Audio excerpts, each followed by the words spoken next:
Mesdames et messieurs, bienvenue sur votre chaîne. Nous sommes partis avec Presse Club. Excusez-moi, il y a un chat qui a traversé le gorge. Presse Club, aujourd'hui, qui sera animé avec Gardi Diane, journaliste, le journaliste du Front Tireur, qui est avec nous aujourd'hui. Gardi Diane. Aujourd'hui fauché par d'autres confrères qui n'ont pas effectué. Respectez le rendez-vous, mais on doit être toujours présent pour vous servir, toujours fidèle au rendez-vous. Allez, Gardigan, bienvenue. Merci beaucoup Christian Chibassou, c'est un plaisir de vous revoir après autant d'années. Et c'est quand même bien de savoir que cette maison a une valeur sûre maintenant. Gardigan, journaliste très talentueux dans ses analyses, mais aussi la plume. Monsieur qui sait bien écrire aujourd'hui, avec une calvitie qui commence à aller, cela veut dire que l'âge où la réflexion commence à prendre trop de place.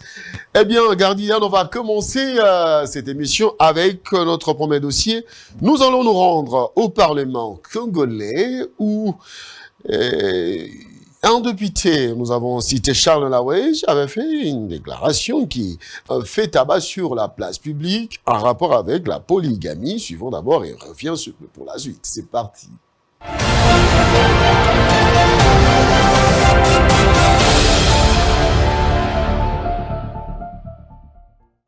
La seule chose que notre culture congolaise condamne, c'est la polyandrie. C'est interdit par toutes nos coutumes. La polygamie est un phénomène normal, un problème de régulation de société. Honorable Président, je tiens à vous remercier puisque vous avez compris l'intérêt qui est suscité par la salle concernant ces dossiers. Honorable Président, même si vous dites que est puni de la peine de mort celui qui aura plusieurs femmes, Honorable Président, prévoyez assez de munitions pour nous exterminer. Nous n'allons pas céder. Les hommes sont prêts à mourir pour ça. Les femmes sont plus nombreuses que nous. S'il y a un taux de suicide très faible ici en Afrique et surtout au Congo, c'est puisque nous arrivons à nous occuper de 2 ou 3 femmes. Donc il n'y en a pas beaucoup qui sont délaissés, pas besoin de suicide, pas besoin de détresse. En Europe, où on veut réglementer tout, le taux de suicide est le plus élevé. Honorable Président, tout le monde n'a pas eu la chance d'avoir son mari à lui. Ne privez pas aux autres. Les femmes doivent être solidaires. Quand elles arrachent les maris d'autrui, elles trouvent normal. Mais quand l'homme veut prendre une autre femme, il veut qu'on réprime. Honorable Président, Tonga balokota na zelu et bunga kakaka na zelu. Aujourd'hui, Honorable Président, vous pouvez tout faire. S'il vous plaît, Honorable Président, s'il vous plaît, Honorable Député, chers collègues, que personne ne puisse réprimer la polygamie dans ces pays. Ne l'acceptez pas. J'ai dit et je vous remercie.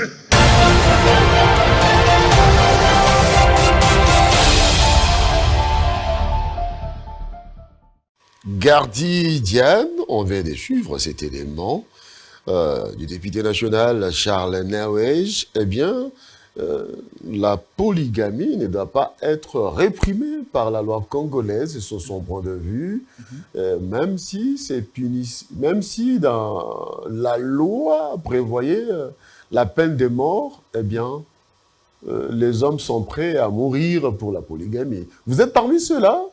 Malheureusement non, je ne suis pas de cette école-là, mais le propos de Charles Naouej sur l'approche sociétale a quand même une valeur. C'est vrai, moi je peux parler, moi je suis chrétien, et sur les questions d'ordre moral et d'éthique, je mets la Bible avant tout, mais ce qu'il dit est vrai. Dans les traditions, la polygamie, surtout certaines tribus en RDC, la notion de la polygamie est souvent prise en compte par beaucoup des tribus et généralement pas réprimandée. Il apporte une touche moderne pour expliquer qu'aujourd'hui, en termes de la population mondiale, les femmes sont plus nombreuses. Et je crois que ça me rappelle des statistiques publiées par une organisation des Nations Unies faisant état de s'il faut chaque femme se marie, il faudra au moins 9 pour un homme. Et je crois que c'est bien de se reposer sur ces éléments-là, mais la vérité c'est que, disons-nous la vérité, quels sont les fondamentaux qui poussent l'honorable Charles Naouej à parler ainsi? Je crois qu'il est resté trop traditionnel. Et ce qui a engagé ces débats-là, il faudra qu'on rentre dans le contexte, c'est que dans la nouvelle proposition de la loi, essayant de régulariser ou encore de réglementer le code de la famille tel que proposé par Daniel Mbaou, il y a quelque part où on a essayé de stigmatiser un peu la polygamie chez les hommes, ce que moi je trouverais normal à mon sens, mais ce qui a justement justifié la déclaration de Charles Naouez qui s'est opposé à cette disposition-là de la proposition de loi de Daniel Mbaou. Mais bon, qu'est-ce que vous voulez? Les hommes par nature sont infidèles, c'est ce qu'on dit souvent, mais est-ce qu'il faudrait faire en sorte qu'aujourd'hui cela devienne officiel? Je pense pas, surtout pour l'équilibre de la société aujourd'hui, parce que Crispin Chibassou, c'est pas un secret.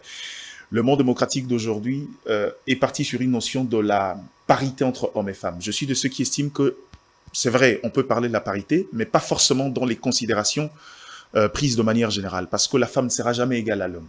Ça, c'est une vérité de la Bible, mais dans les considérations d'ordre sociétal, la femme aujourd'hui est devenue vraiment semblable à l'homme. C'est-à-dire que le métier que l'homme pouvait faire autrefois, la femme peut le faire aujourd'hui. On s'est rendu compte que dans un foyer où l'homme et la femme essayent de travailler convenablement, il y a beaucoup plus d'équilibre que quand c'est un foyer monodirectionnel, et qu'aujourd'hui, pour des raisons aussi de morale et d'éthique, pour des raisons de considération, pour des raisons d'humanisme, voir une femme partager son mari avec plusieurs femmes, je ne suis pas sûr qu'on parlait encore dans le contexte d'une famille aisée. Je ne pense pas que ça soit un élément qui pourra favoriser l'inclusion, encore l'évolution de la société, surtout à ces niveaux ici. Je pense à mon sens que si on est une société, c'est vrai, laïque, mais si tant soit peu on croit à des valeurs d'ordre religieuse, qui d'ailleurs est l'arc-bouton de tout ce qu'on peut prendre comme décision sur le plan moral et éthique, on ne peut pas aller dans ces sens-là. On ne peut pas aujourd'hui faire de la polygamie une valeur. Je sais, c'est la tendance. Aujourd'hui, le monde, j'ai pas envie de parler trop religion, touche presque à sa fin. Beaucoup d'antivaleurs qui étaient autrefois réprimandées refont surface. Je ne mets pas la polygamie dans ces antivaleurs parce que c'est comme j'ai dit ici, traditionnellement dans nos sociétés, c'était un fait normal autrefois. Mais dans une société normale, considérant la femme, je ne pense pas que la polygamie soit un élément d'inclusion et un élément qui favorisera un climat propice au niveau de la famille. Je vous sens partagé. Non, je ne suis pas partagé. Je vais vous dire que... Entre la réalité de fait et le fait que vous respectez la femme, le fait que la polygamie peut être un élément déstabilisateur. Je donne mon point de vue sans pour autant nier la vérité de fait. Le fait, c'est que on est bantou. Dans nos traditions, surtout dans la plupart des traditions, la polygamie n'a jamais été un problème. Mais aujourd'hui, puisque le monde, on a pris notre direction, et aussi à ces niveaux-là, je préfère établir des limites. Je ne suis pas de ceux qui cautionnent cette forme d'acculturation, c'est-à-dire cette forme d'adaptation, même dans les us et coutumes, mais seulement dans le rapport, dans la considération d'ordre familial.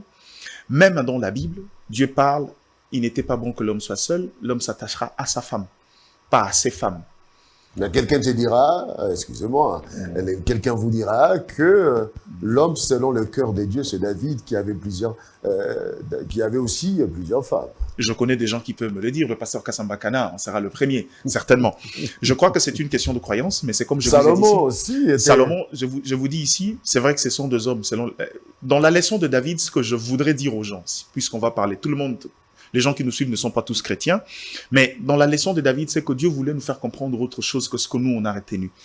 Dieu voulait faire comprendre qu'il fait grâce à qui il veut, quand il veut et comme il veut. Dieu sait que sur terre, les hommes, il est difficile de rendre un homme saint. Les hommes auront toujours leurs faiblesses. Et la force de la gloire de Dieu se révèle justement par ces hommes-là. Malgré ses faiblesses, Dieu décide de se révéler à lui. Pour qu'enfin l'homme ne s'étarque pas la poitrine que si je l'ai fait, c'est parce que j'ai été clean et droit devant Dieu. Dieu, c'est lui qui décide de faire les choses comme...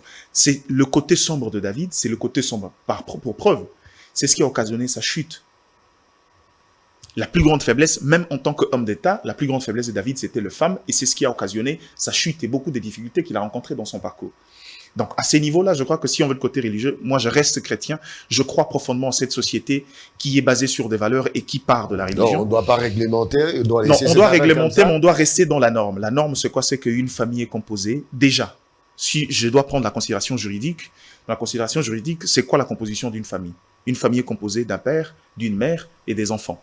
C'est ça la définition de la famille. Nous sommes quand même bantous, nous sommes plusieurs tribus, je peux parler des Balouba. Des Balouba, par exemple, qui dit Mouloumouabakaji, c'est-à-dire le mari des femmes. Mouloumouabakaji, c'est-à-dire vous n'êtes pas l'homme qui a une seule femme. Bon, est-ce que doit-on exclure ça dans le code de la famille? C'est ce que je dis. C'est pas question d'exclure. Ça veut dire que c'est une réalité ancestrale qui a longtemps vécu avec nous. Mais dans ce monde moderne, dans cette réglementation, le code de la famille reconnaît pas une famille polygame. Le code de la famille ne reconnaît pas une famille dans son sens polygame. C'est-à-dire le code parle d'un homme et d'une femme et des enfants. C'est ça la définition claire, même ce que nous on a appris à l'école. La famille est composée du papa, de la maman. Pas des mamans, de la maman et des enfants. Et je crois que cette définition-là reste logique à mon sens. Et aussi, c'est comme j'ai donné ici des valeurs, des considérations au-delà des dimensions juridiques, c'est que je ne suis pas de ceux qui estiment que une famille épanouie, c'est une famille où il y a plusieurs mères et plusieurs enfants et un seul père. Je crois que ceux qui ont vécu dans ces genres de familles me donneront raison. Une famille équilibrée, je crois que c'est une famille où il y a un père, il y a une mère et il y a les enfants.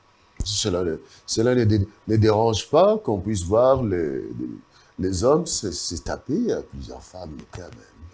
C'est comme je vous ai dit, l'homme est infidèle dans son ADN, ça c'est une certitude. Mais j'ai comme l'impression qu'aujourd'hui c'est plus question d'adaptation. L'homme veut rendre officiel ce qu'il faisait autrefois en cachette. La femme va brandir aussi ses droits. Il dit, si vous pensez que vous pouvez le faire aussi... Ben, ah oui, il y a eu la réaction. De Geneviève Inagosi. Dans ce cas, si vous pensez que vous pouvez aller dans la polygamie, vous pouvez rendre officiel les bêtises que vous étiez en train de faire en cachette. Dans ce cas, autorisez aussi la polyandrie. Ça sera équitable. On est dans une société aujourd'hui régie par le droit et la loi. Si on va dans ce sens-là, ça sera encore une sorte d'ambivalence où les hommes s'engageraient dans une bataille avec les femmes. Et je ne suis pas sûr qu'on en sorte vainqueur dans ces débats. Voilà, cette fois-ci, on va parler politique avec la sortie médiatique du chef de l'État à l'occasion de la 10e anniversaire de la signature de l'accord d'Addis Abeba. Eh bien, le constat qui sort, le Congo est devenu un champ de manœuvre des ambitions régionales, tant du côté des alliés du gouvernement que du côté de ceux qui soutiennent les rébellions, les belligérants. Doit-on continuer à faire confiance aux organismes, aux accords signés sur le plan régional, sur le plan continental? Eh bien, suivons d'abord cette réaction du chef de l'État qui a clairement condamné le Rwanda, qui continue à déstabiliser la République démocratique du Congo.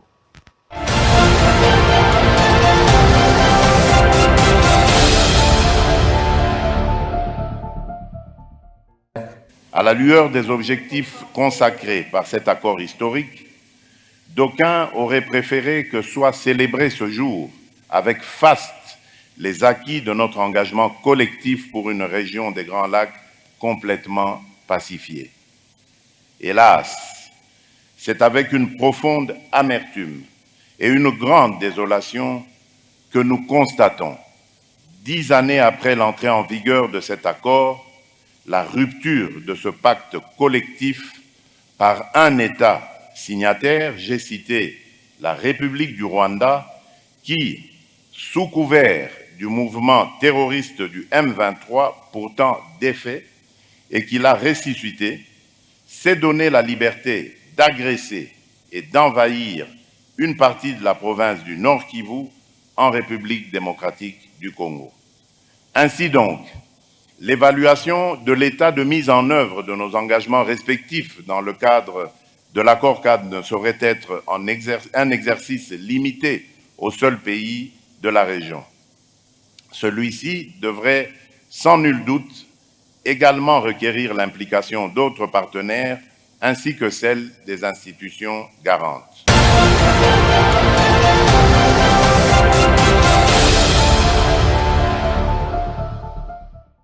Eh bien, regardez, Diane, 10 ans après la signature de cet accord, la région des Grands Lacs ne connaît toujours pas de paix. Parce que vous avez dit quelque chose d'intéressant dès l'entame de vos propos, que le Congo est devenu le terrain des ambitions des États de la sous-région. Ça, c'est une vérité. Pourquoi? Parce que j'ai l'habitude de le dire aux gens. Le Congo est considéré au monde comme étant la réserve. Le Congo est cet État pivot qui doit justement jouer un rôle très crucial dans la révolution économique qui arrive et qui est déjà là, si je peux me le permettre. Donc, en gros, je crois ici que vous avez encore utilisé un mot, la notion de la confiance. Je ne pense pas que la confiance soit vraiment une valeur dans le rapport entre États. Puisque c'est un rapport dicté par les intérêts, je ne pense pas que la question de la confiance doit intervenir. Et malheureusement, le Congo, dans son hospitalité légendaire, a pris cette posture et cette attitude-là nous a toujours joué de tour. Aujourd'hui, je crois qu'il est grand temps que le Congo comprenne que la seule façon pour le Congo de devenir cet État-là, indépendant et affranchi justement des velléités venues des part et d'autres, c'est justement cet État-là qui arrête naïvement de pouvoir croire à ses partenaires, qui accorde facilement sa confiance aux États. Et le Rwanda en est l'exemple. Qu'est-ce que le Congo n'a pas donné au Rwanda? Le Congo a autorisé au Rwanda, dans le conflit interne, de pouvoir avoir des refuges chez nous. Le Congo a permis au Rwanda de devenir une économie attrayante par l'exploitation de certaines ressources chez nous. Le chef de l'État, Félix Antoine Tshisekedi, une fois élu, vient faire ce que le Congolais n'oserait jamais penser. Il dit, bon, puisqu'on estime que la base de ces guerres d'agression, c'est justement la question des richesses, si on partait sur de voies officielles, signer des accords bilatéraux qui vous autorisent à pouvoir exploiter de l'or chez nous et de pouvoir vous donner le moyen d'une politique et de vos ambitions économiques en Afrique, ça serait une solution. On s'est mis d'accord, mais en fin de compte, c'est encore une fois de plus un coup d'épée dans l'eau parce que le Rwanda s'en est servi autrefois pour continuer à torpiller et à poursuivre son agenda.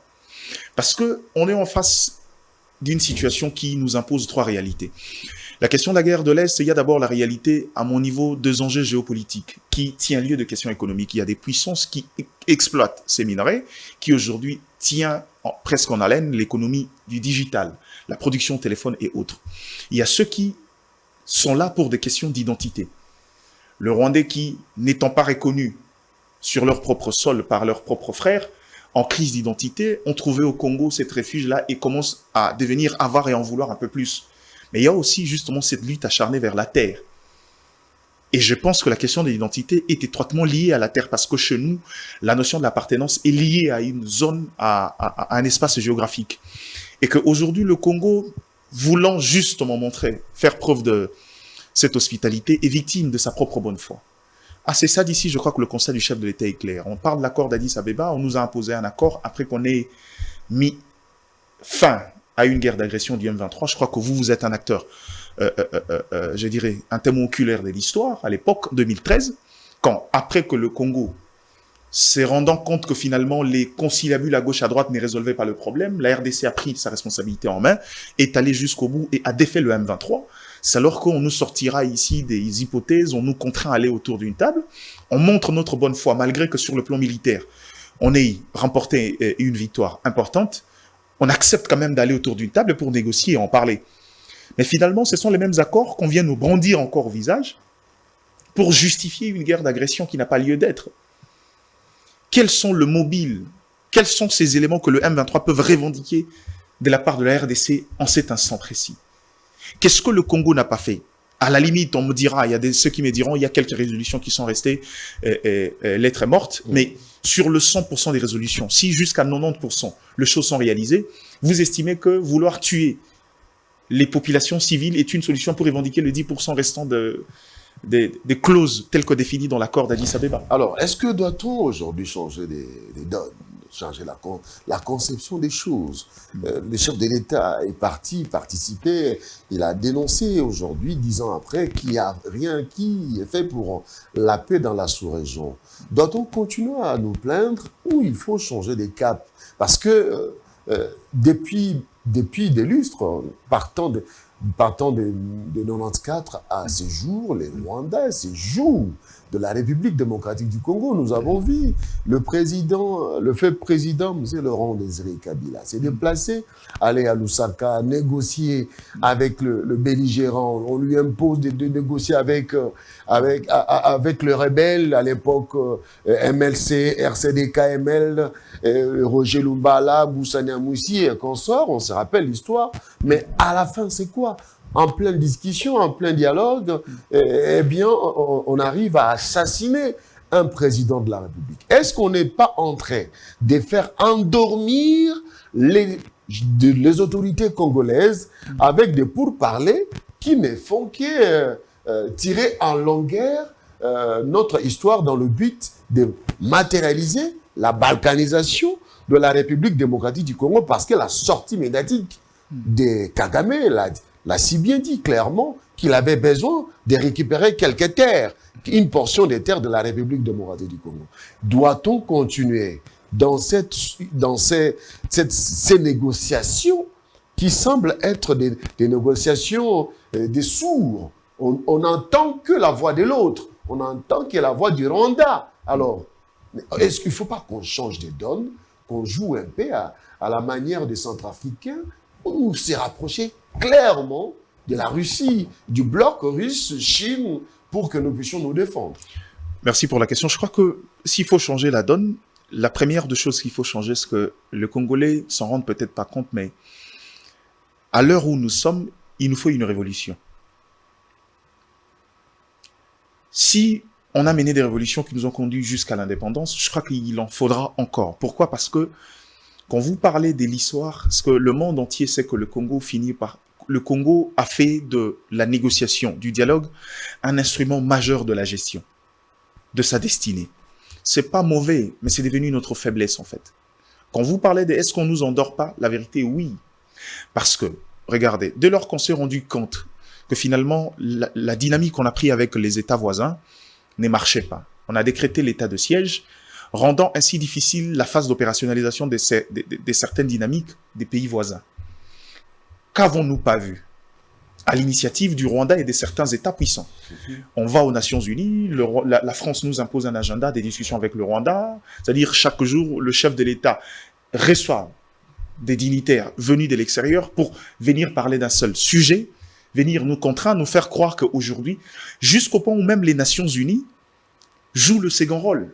Le secrétaire général des Nations Unies nous fait croire que le M23 a un arsenal plus supérieur même à la plus grande force du monde qu'est les Nations Unies. Vous pensez que c'était quoi? C'était un élément de langage pour nous décourager, nous dissuader de pouvoir prendre l'option militaire. Ça prouve à suffisance que derrière, les enjeux sont beaucoup trop importants. Et les gens savent qu'aujourd'hui, le Congo a l'obligation de rester endormi dans cet état-là, au risque de pouvoir mettre en mal les intérêts du monde. Je vous ai dit ici, le monde nous considère comme étant la réserve mondiale. Et qu'aujourd'hui, puisque les gens ont le regard sur nous, on conditionne notre manière de penser. Quelqu'un l'avait même dit, il considérait le monde comme, que la RDC comme le coffre-fort du monde. Du monde. On va aller pas plus loin. Sarkozy a osé le dire à Joseph Kabila en face, que le Congo n'appartenait pas qu'aux Congolais. Ça veut dire qu'aujourd'hui, c'est à nous de pouvoir prendre notre destin. Est-ce que nous avons conscience de cela lorsque nous regardons la classe politique qui se déchire seulement à la veille des élections, qui se déchire pour le pouvoir, les pouvoirs pour le pouvoir, qui ne se déchire que pour discréditer l'autre? Apparemment, la haine a pris la place de l'homme congolais dans tous les sens, apparemment. On ne comprend pas les dangers, mais on se laisse faire. Mais à chaque fois qu'il y a un changement de régime, ces régimes font face aux mêmes réalités, aux mêmes défis. Ça, c'est vrai. On a vu Kabila perd, Mobutu d'abord. Mobutu d'abord, vers la fin de son pouvoir, Mobutu est parti, subir des problèmes d'ordre voilà, sécuritaire. Mobutu est parti, parce que c'est parti d'où? C'est parti de l'Est. De l'Est, oui. Et Mobutu dit, on m'a poignardé dans les dos. Et les autres disent, ben non, Toyamba Bango, ce sont des libérateurs. Arrivé, c'est M. Laurent Désiré Kabila. Il dit, non, vous nous avez aidé, rentrez chez vous. Non, nous ne rentrons pas, et puis rébellion. Et il est assassiné. Le fils arrive, c'est la rébellion. On change de cap, c'est RCD. C'est RCD, c'est CNDP. C'est CNDP. Après CNDP, c'est M23 avec Félix Antoine Tshisekedi Tshilombo. Donc, chaque président congolais qui arriverait à la tête du pouvoir va connaître le même problème. Pourquoi ne pas se mettre d'accord, se mettre autour d'une table pour créer cet élan patriotique, c'est défendre contre ces impérialistes? Vous savez, les gens me trouvent un peu peut-être très dur quand je parle que le Congo atteint une implosion sociale. Les gens pensent que je suis dur, mais ça c'est juste... Implosion sociale. Oui. Aujourd'hui, le Congo a la plus grande difficulté de la RDC, c'est qu'on n'a plus assez de citoyens convenables. La citoyenneté est devenue une notion très éloignée de nous. Quand la citoyenneté n'est pas, le civisme disparaît. Le Congo aujourd'hui, par exemple, je parlerai des acteurs politiques puisque vous en parlez, on est dans une politique subjective. Et je crois que c'est une forme d'aliénation voulue par des gens. La politique, on ne sait pas faire la part de choses entre les luttes et les guerres fratricides en interne et les questions d'ordre commun. Le Congo n'a plus d'idéal commun. On ne sait pas comprendre que quand il s'agit des questions de terre, c'est une question de souveraineté. À ces niveaux-là, on n'a pas besoin d'exposer nos divergences vis-à-vis de ceux qui nous agressent. Je vais vous donner par un exemple. Est-ce que vous savez qu'aujourd'hui, la question de l'OIF divise la classe politique et par ricochet la société congolaise?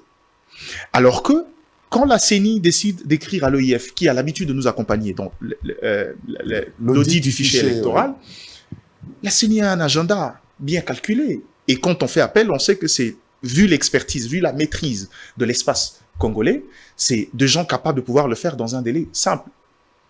Mais les gens ne savent pas que l'OIF avait déjà constitué une commission à ces sujets, après l'évaluation de la requête de la RDC. Et après, à ces moments-là, on s'est rendu compte que dans la commission, ceux qui présidaient à cette commission étaient des gens non grata, des gens qui ne pouvaient pas, qui on ne pouvait pas permettre de pouvoir toucher justement à ces fichiers qui relèvent aussi d'une question de souveraineté. Quand le Congolais se soulève, l'OIF prend du recul et dit, vu la question du temps, on n'entre pas. Et malheureusement, les Congolais se servent de ça pour torpiller un processus électoral en interne. Dites-moi, Christian Chibassou, à ces niveaux-là, vous pensez vraiment que la question de l'État nous intéresse nous tous? Le Congo, surtout la politique, a un prisme, je dirais, très subjectif. Chacun voit les choses de sa manière. Or, à ces niveaux, on devrait avoir des éléments qui nous unissent. Et à ces niveaux-là, pour moi, j'estime que ce sont des éléments qui justifient le fait que notre société a implosé depuis un moment. Et qu'aujourd'hui, pour des questions des intérêts minimalistes, des intérêts bénins, les gens sont capables de mettre la République en feu et à sang. Vous savez, la réalité du Congo, pour faire l'opposition au Congo, c'est une question très facile. Pourquoi j'ai l'habitude de dire aux gens, quand j'écrivais une tribune récemment, je leur ai dit, quand vous avez un État comme le Congo qui a un passé très lourd, la taille des réalisations que vous faites en 5 ans se heurte à une réalité endémique. Vous ne pouvez pas demander à quelqu'un en 5 ans de résoudre un problème qui existe au fond de nous depuis qu'on est État, depuis les années 60. À ces niveaux-là, il y a une dimension qui doit naître de Congolais, savoir qu'on peut se battre entre nous, mais quand vient les questions de l'État, il faut qu'on apprenne de l'histoire, en fait. Les Congolais ne savent pas voir la menace qui plane sur nous. Parce que, aujourd'hui, disons les choses vraies, les gens se sont posé la question pourquoi Félix Tshisekedi a fait beaucoup de tours, mais c'est parce que l'équilibre mondial tient encore. Quand vous êtes un chef de l'État qui n'émane pas de la volonté de la communauté internationale, croyez-moi, il faudra du temps. Et les instruments qu'on a utilisés par cette communauté internationale pour contester son élection, ce sont ses pairs africains, dont Kagame et les autres. Rwandais, bien sûr. Exactement. Et à votre avis, vous n'estimez pas qu'à ces niveaux-là, sur le plan diplomatique, il fallait maintenir un équilibre? Et aujourd'hui, c'est des choses qui retournent contre nous parce que le Congo, je dis ça et je répète, aucun État ou la plupart des États voisins n'ont pas d'intérêt à avoir le Congo être un État épanoui parce que leurs économies tiennent de la situation de la RDC. Le Rwanda, le jour où le Congo deviendra un État fermé sur le plan sécuritaire, compact, et qui peut prendre ses décisions sans tenir compte des réalités d'ordre sous-régional, le Rwanda ne sera pas cet État économique viable comme on le voit aujourd'hui. Tout ce qui fait la force du Rwanda, les matières premières que le Rwanda brandit de l'extérieur en tant que pays producteur, ça vient d'où? Le sol rwandais, on connaît, il n'a pas autant de ces richesses-là. La seule richesse où le Rwanda essaye de se prévaloir maintenant, c'est le gaz méthane qu'il exploite au détriment de la RDC. L'iranium, il y en a sur le sol congolais pour que le Rwanda soit dans la liste des pays producteurs. Alors, comprenons notre faiblesse.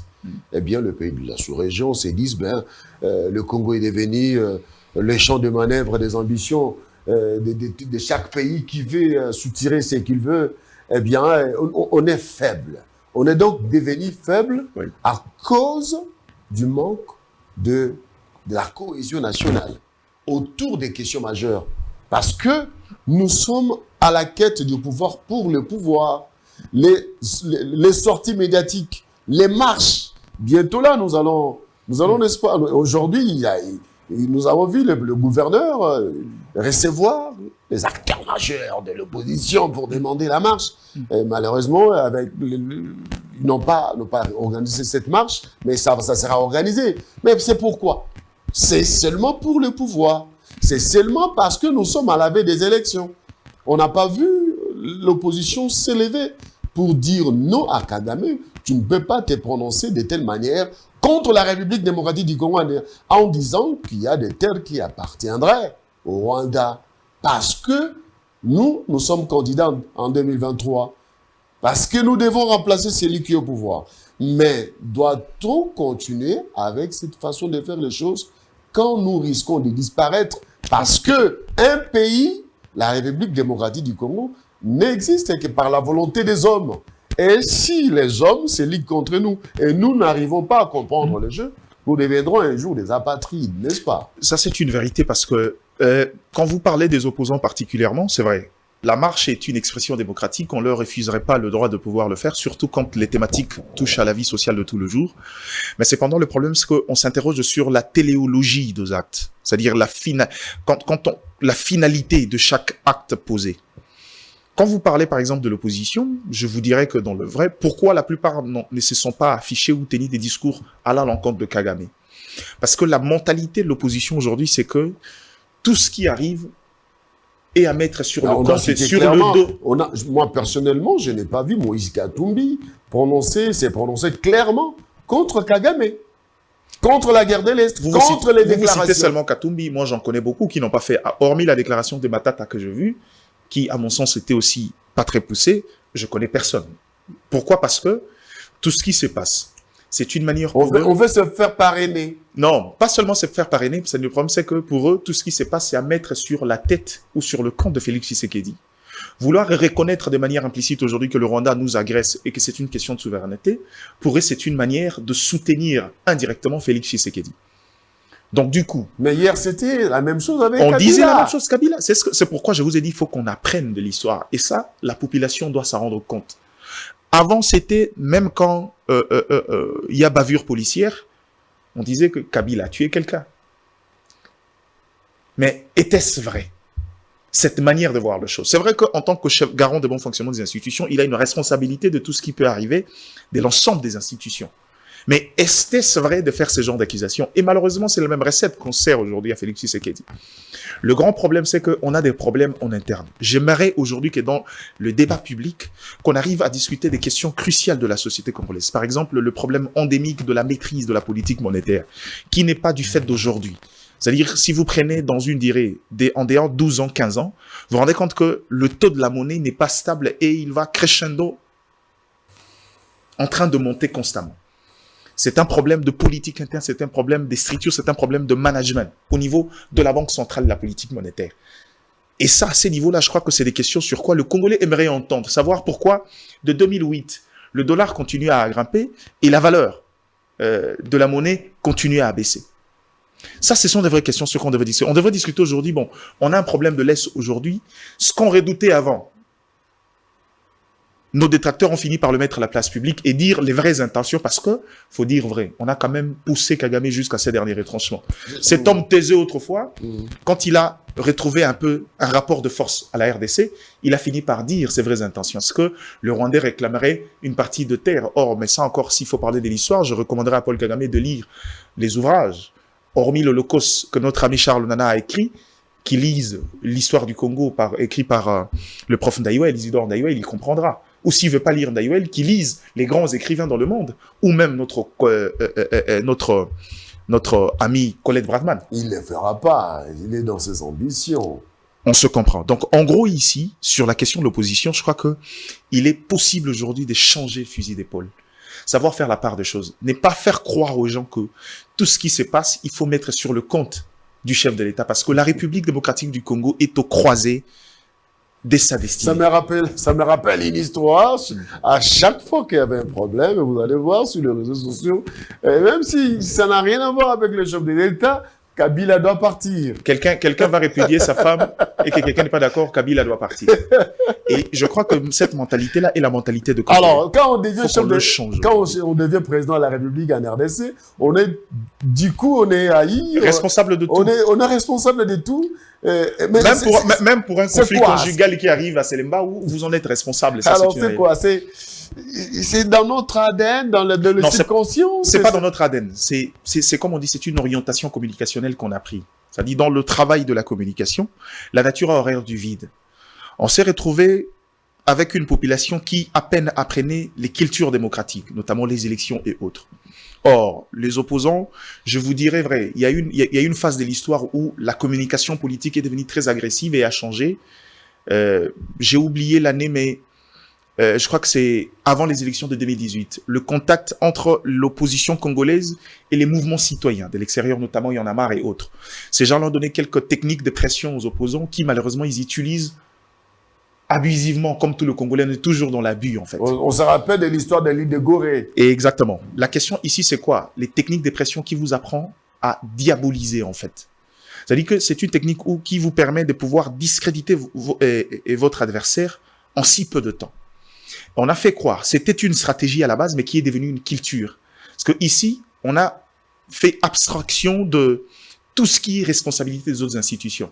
Et malheureusement, le revers de cette approche, c'est qu'aujourd'hui, quelqu'un est capable de prendre part à un gouvernement, à un pouvoir exécutif, démissionner aujourd'hui et se dédouaner de toute responsabilité de l'action collective de ces gouvernements. C'est ça la conséquence justement de faire croire aux gens que seul le chef de l'État est responsable de tout et de rien. Malheureusement, les gens ne se rendent pas compte des effets de toute orientation qu'on peut prendre dans l'approche communicationnelle, dans le marketing politique. Et malheureusement, à ce niveau-là, il faut beaucoup de culture pour pouvoir le maîtriser et éviter les effets secondaires. Alors, revenons un peu à ce que je disais tantôt. Le Congo est devenu une sorte de manœuvre des ambitions. Les ambitions des pays voisins sont claires. Nous sommes devenus la proie de nos voisins qui jouent les jeux de ceux qui veulent mettre à genoux la République démocratique du Congo. On voit les rapprochements entre le Congo-Brazzaville avec le Rwanda. On voit Kagame qui se déplace au Bénin, qui fait un discours contre la République démocratique du Congo. Eh bien, l'Ouganda, c'est presque le frère... Le frère siamois. Le frère siamois contre la République démocratique du Congo. Qu'est-ce qu'on doit faire? Doit-on réfléchir autrement? Parce qu'avec 9 voisins, il faudra avoir une politique de bon voisinage, bien sûr, mais il faudra avoir une armée dissuasive pour qu'on fasse peur aux voisins. Ça, c'est une certitude. Il faut avoir une armée dissuasive. Est-ce qu'on y travaille? Je ne sais pas. Je suis pas journaliste. Est-ce que vous sentez qu'on y travaille? Sentir, la vérité, c'est que dans les intentions, parce que quand on se permet quand même d'avoir une loi sur la programmation militaire, ça prouve à suffisance qu'on a les intentions d'aller plus loin. Quand on voit aujourd'hui revenir sur les questions que nous, on a décriées autrefois, notamment la question de réinsertion des groupes armés ou de miliciens dans l'armée. Pour moi, c'était un anti-valeur qu'on ne devrait pas faire. Le brassage et le mixage. Le brassage et le mixage. Pourquoi? Parce que j'estime qu'un bon militaire, c'est d'abord un bon citoyen. Quelqu'un qui n'a pas appris à être un bon citoyen, à vivre dans une société, ne peut pas être un bon militaire.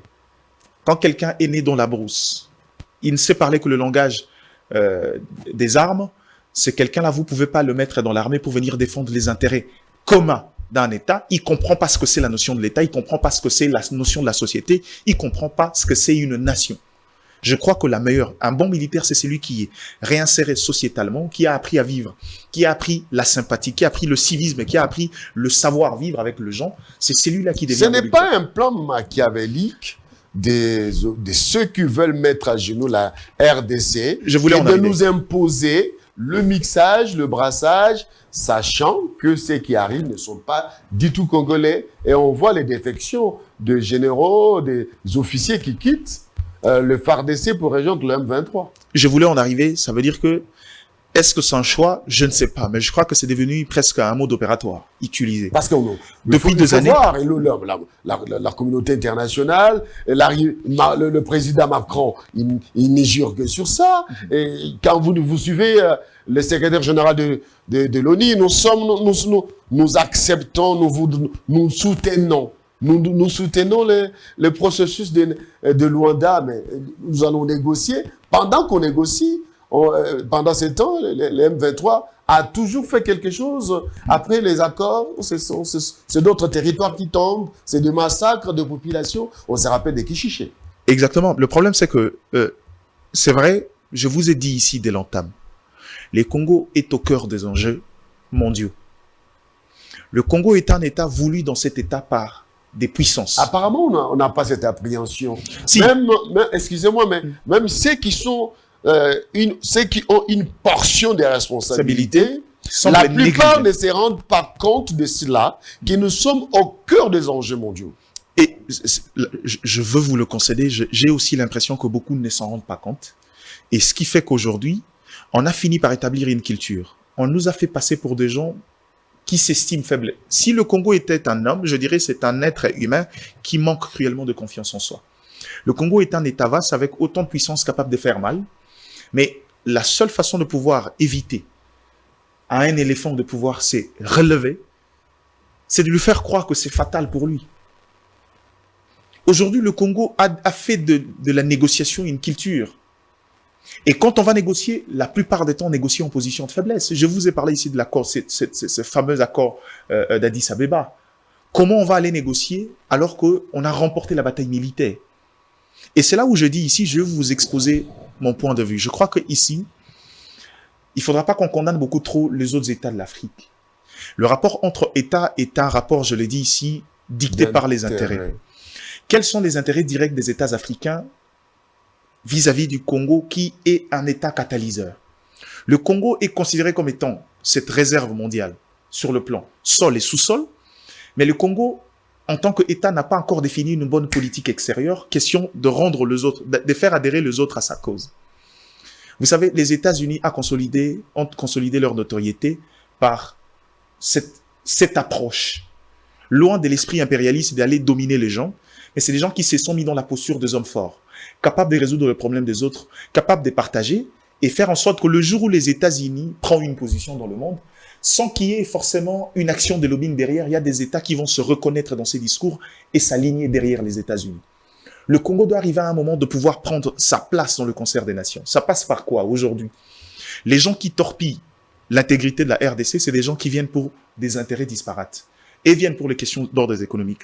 Il faudra qu'on soit en mesure aujourd'hui de définir une très bonne politique de production, choisir un camp, et que, au lieu de passer par des commissionnaires, les petits États qui sont à gauche, passez par nous, venez nous voir et discutons de questions d'intérêt. Nul n'a besoin de pouvoir aller torpiller les richesses du Congo que vous pouvez avoir sans forcément verser le sang de gens. Et au-delà de ça, pour que ça arrive, le Congo a une seule option sur sa table, l'option militaire. Il faut que les États de la sous-région subissent la foudre de guerre de la RDC. C'est alors que ces gens-là retourneront sur une table en négociant d'égal à égal. Alors, une question. Est-ce que les chefs de l'État doivent arrêter, excusez-moi, mais ça va paraître très fort. Je suis en train de chercher un mot qui sera un peu plus acceptable. Est-ce que les chefs de l'État doivent arrêter de continuer dans cet élan des négociations en négociation ou c'est se concentrer sur sa politique interne? Parce que, excusez-moi, lorsqu'il prend la parole devant ses pairs, est-ce qu'on considère ce qu'il dit? Est-ce que c'est pris avec beaucoup de sérieux? Ou on dit, ben, il parle, nous savons ce que nous allons faire derrière. Je me rappelle de l'histoire. L'histoire nous renseigne que c'est après avoir pris part aux négociations d'Arusha que l'avion d'Abiyarimana a été abattu au Rwanda. C'est-à-dire négocier mais avoir aussi le moyen de sa politique. Dans le rapport entre États aujourd'hui, on ne peut pas se mettre en autarcie. Même Vladimir Poutine qui attaque l'Ukraine maintient les discussions de l'autre côté. Je crois que négocier, bon, est-ce qu'il va souvent négocier? Je pense que ces différentes organisations et ces différents sommets lui servent plutôt de vitrine pour pouvoir plaider la cause de la RDC. C'est comme ça que moi je vois les choses. Parce qu'à ce stade ici, négocier, on ne va pas négocier avec tout le monde. La négociation se passe entre les deux protagonistes.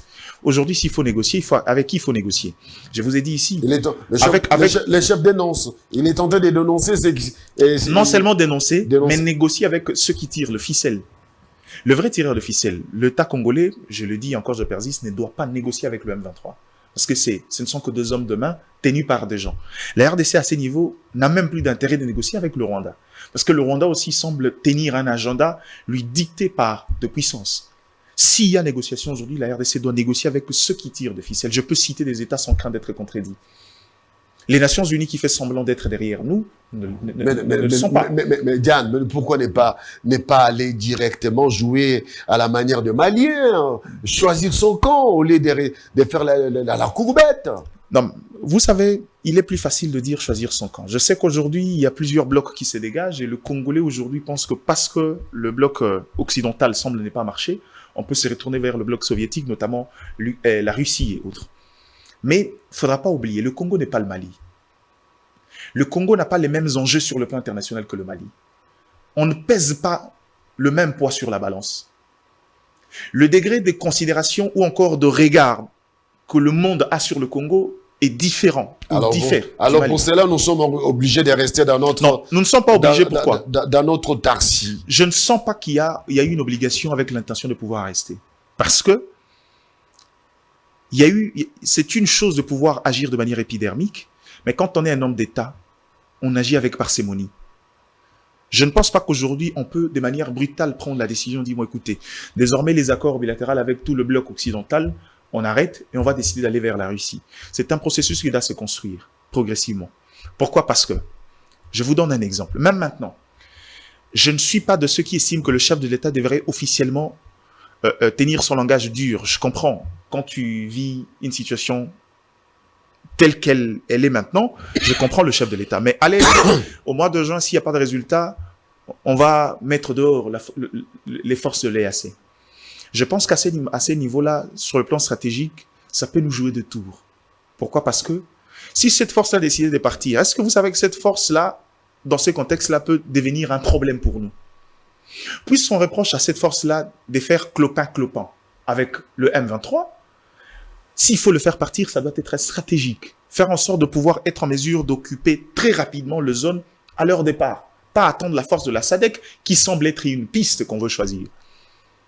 C'est à ces niveaux-là. Le Congo a tellement d'enjeux, on a tellement de faiblesses. Sur le plan militaire... Alors, sur le plan géopolitique, les forces de l'EAC sont composées à majorité des Tutsis, qu'on se les dise. Je vois très mal le frère se faire la guerre. C'est très... En tout cas, excusez-moi, mais c'est très difficile de concevoir cela. Mais, ma foi, cette guerre ressemble à une guerre des races. Entre les Bantous et les Nilotiques. Je pense que le chef de l'État, en s'approchant de la SADC, n'est-ce pas qu'il fait le bon choix?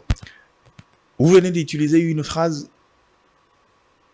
à la fois incendiaire, à la fois apaisante.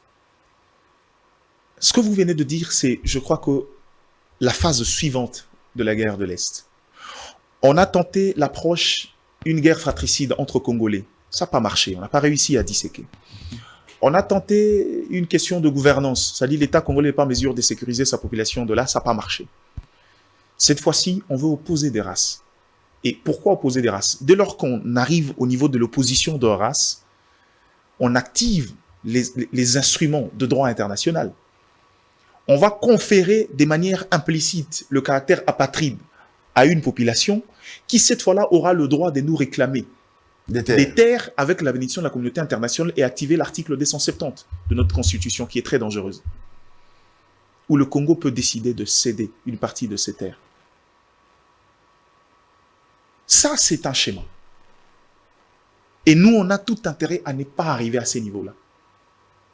Parce que les gens ne le savent pas. Quand Kagame vous dit que non, c'est un problème de terre, c'est-à-dire qu'il y a un peuple qui estime qu'il y a eu une terre qui a été prise, c'est quel peuple? Il parle d'une communauté à la base, ou des manières, à l'origine rwandaise, mais qui malheureusement s'est retrouvée en dehors de ces terres pour des raisons de considération d'ordre politique. Et si on va dans ces dynamiques-là, on va se retomber nous-mêmes dans un propre piège, on fera des apatrides de ces gens-là, qui finalement auront gain des causes en récupérant nos terres avec la bénédiction du monde. En disant cela, je fais mention à l'EAC. Si, je comprends. L'EAC qui est composé de quel pays? Moi, je vous Kenya, comprends. Le Kenya, Ouganda, Sud-Soudan, Sud-Soudan, Rwanda, le Rwanda. Burundi, Bon, le Rwanda, on avait refusé. Burundi, Le Burundi, Tanzanie, la Tanzanie. la Tanzanie. Dans ces groupes de pays, il n'y a que la Tanzanie qui nous semble favorable. Vous avez pris cet angle-là. Moi, je peux vous donner un autre angle. Pourquoi cette force-là n'était pas la bienvenue?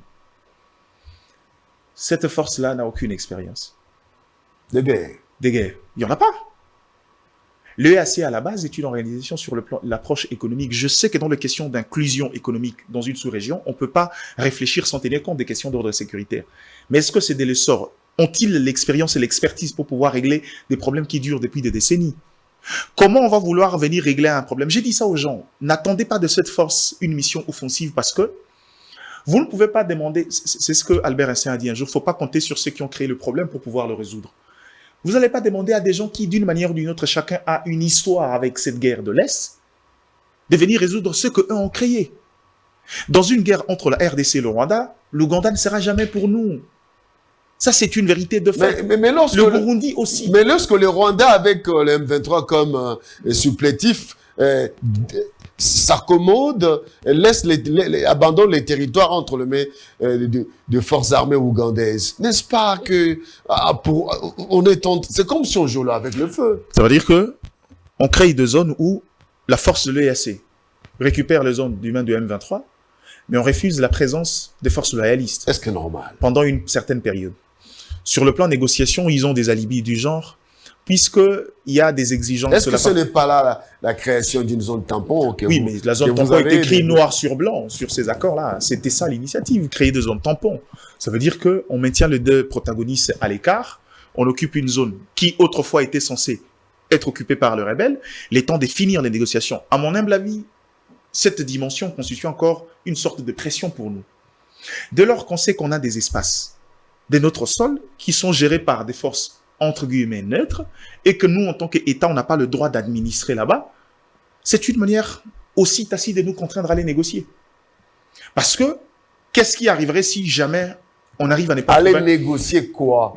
En fait... Aller négocier le mixage et le malaxage. Malheureusement, c'est ce que les gens veulent et c'est que nous, on ne veut pas. Maintenant, la question, c'est que si jamais on n'arrivait pas à trouver un compromis avec le M23, qu'adviendrait-il des zones occupées par les forces de l'EAC? Vont-ils le rendre à la RDC ou le redonner au M23? C'est la bonne question. C'est pourquoi je vous ai dit que cette initiative-là de la base comportait déjà les germes. C'est-à-dire que c'était une initiative conflictogène dès la base. Je l'ai dit aux gens et le bonheur, ce que j'aime avec les chefs de l'État l'a dit, raison. S'il n'y a pas de résultats probants jusqu'au mois de juin, il faudra que les forces de l'EAC puissent quitter la RDC. Est-ce que ça sera faisable facilement? Facilement? Non. Non, mais c'est faisable. Ce que moi je crains, c'est pas le caractère facile dans le départ de cette force, mais les conséquences qui peuvent en découler. Le dégât que ces forces peuvent commettre avant leur départ. Comme quoi? Le sabotage, ouvrir le brèche parce qu'ils seront juste dans le poste frontalier. Redonner de la force au M23. Redonner de l'espace à des miliciens, notamment le M23, ou nous poignarder par le dos, saboter presque ces zones-là. C'est ce que moi je crains le plus. Parce que ces gens-là n'aimeraient pas aussi partir sur une note aussi malveillante. Sombre. Sombre. Moi, c'est ça ma crainte. Et à ces niveaux ici, je crois que, je veux répéter ce que j'ai l'habitude de le dire, s'il y a une force capable de pouvoir sécuriser mieux le Congolais, c'est nos propres forces. Mais seulement, dans le poids de l'histoire, cette armée-là a subi beaucoup de problèmes internes. Il faut remettre sur pied cette armée, et très rapidement, et assurer l'intégrité de notre territoire seul. Ce n'est qu'à ces niveaux-là, on pourra se faire respecter par les États voisins. Est-ce que le président Tshisekedi négocie pour gagner du temps et former son armée? C'est peut-être possible. Malheureusement, on n'est pas dans le secret des dieux, mais je crois que dans la vie politique, il y a des gens que le monde a sous-estimés autrefois qui ont fini par faire preuve de beaucoup de prouesses. Même Joseph Kabila, quand il est arrivé, personne ne savait que ce type-là quitterait le pouvoir et retrouver la vie civile. Après 18 ans, retrouver la vie civile, alors que ses ouailles n'est juré que par sa présence involontaire à la tête de la République pour qu'eux continuent à vivre la bourgeoisie comme Prador, comme disait Mouzet. En gros, si c'est une stratégie, je ne sais pas, mais je crois que puisque la vie humaine est sacrée, cette question doit être résolue le plus vite possible. Quelqu'un me disait, est-ce que la RDC n'est pas victime de la haine de ses voisins qui constatent qu'il y a un cycle électoral qui est respecté depuis des années, et par contre, dans le pays voisin tel que le Rwanda, l'Ouganda, Congo-Brazzaville, les élections sont organisées de la manière dont on sait, et ça fait une sorte d'école pour la RDC, une école démocratique qu'on ne voudrait pas voir dans la sous-région. Vous savez, la proximité a toujours tendance à pouvoir modifier la culture des uns des autres, à tous les niveaux. Le cas de la RDC, il faut dire vrai, a beaucoup fait parler, ça c'est une certitude, mais je ne pense pas que ça soit très prépondérante dans l'attitude de ces gens. Pourquoi? Je vais prendre l'exemple d'en face de nous, Denis Sassou Nguesso. L'équilibre de ces États tient du parrainage de cette communauté internationale.